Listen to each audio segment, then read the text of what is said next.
નમસ્કાર દર્શક મિત્રો, નિખરતા ગુજરાત ન્યૂઝમાં આપનું સ્વાગત છે। ગાંધીનગર ખાતે જિલ્લા આદિજાતિ વિકાસ મંડળની બેઠક યોજવામાં આવી।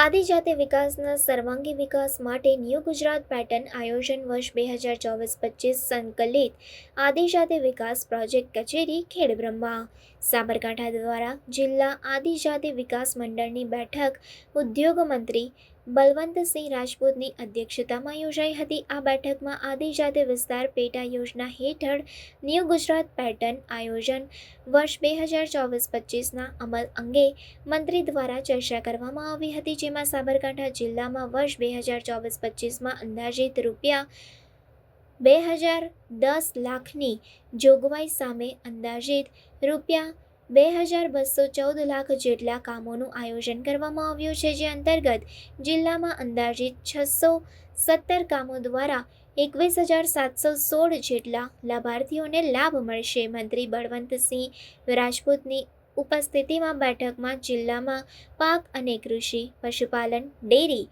વન, પર્યાવરણ, સહકાર, ગ્રામ વિકાસ, વીજળી, ગ્રામ લઘુ ઉદ્યોગ અને રસ્તાઓ, શિક્ષણ અને સરકારી અનેક યોજનાઓ અંગે ચર્ચા કરવામાં આવી હતી।